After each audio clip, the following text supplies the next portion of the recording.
Hey everybody, it's Julie and Dr. A back today to talk more about varieties with you guys. I have one annual, one perennial, and one shrub, all surprises to Dr. A. So let's get started with the annual. What are your thoughts about Angelonia? Uh, it's just a great plant.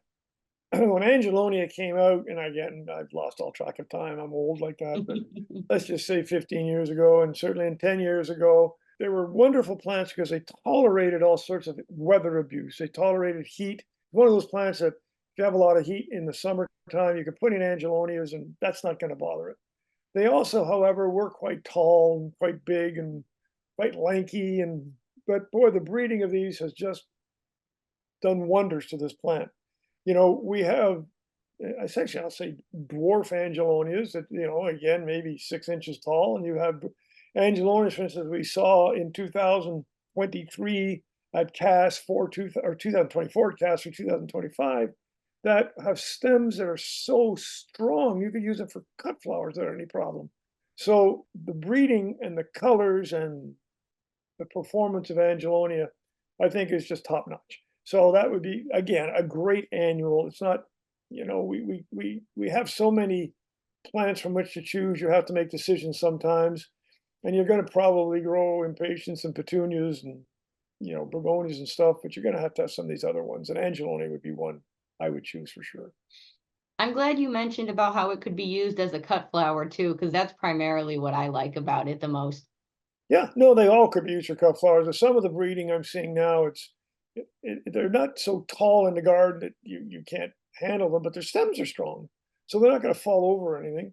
And if you wish, and certainly a cut flower grower could easily grow some of the ones we saw this year. Absolutely. Mhm. In fact, I tell everybody who is growing cut flowers, and Julie, as you know, this whole cut flower thing has exploded. That might be one to consider if they haven't considered it before. Yes, absolutely.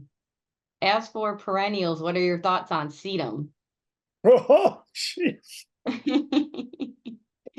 Well, the reason I laugh is that it's one of those plants that there are so many sedums. And of course, it's in that whole group of things we call the succulents. And if anything has exploded in the greenhouse in the last 10 years, 8 years, 5 years, it's succulents. And it Hmm. doesn't even matter what they are. In fact, we'll go to growers who are growing succulents. I'm supposed to know a few things. I don't even know what 90% of these things are. I mean, yeah, they're grown as houseplants and they're grown as plants that you can switch out easily. But the perennial succulents, there's a ton of what I call rock garden types.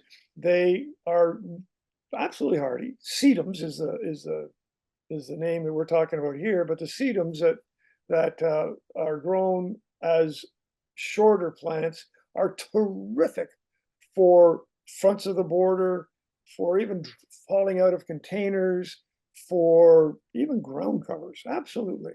And then, of course, we have that whole group of tall sedums. Autumn Joy was one that everybody recognized, and they would flower in late summer and fall. And those things went through the roof for a while. I think they've kind of calmed down as far as the market of them.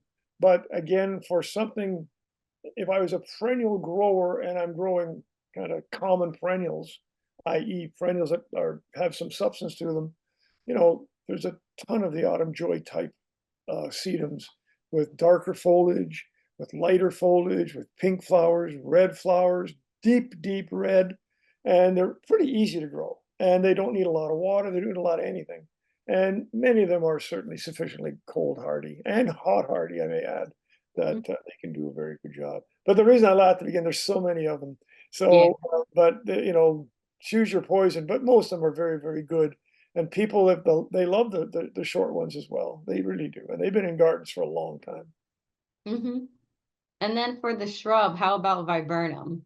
Well, again, viburnum, spectacular viburnum. So viburnum are kind of mentioned in the same breath as hydrangeas, only in that they grow in similar areas. They'll take a bit more sun than common hydrangea, uh, but they have wonderful and often fragrant white flowers, usually in the spring. And so it's spring is our go-to month, our go-to months, I guess. That if it's flowering in the spring, it's really easy to move off the bench or to move out of the nursery. And I think again, viburnums are one of those plants.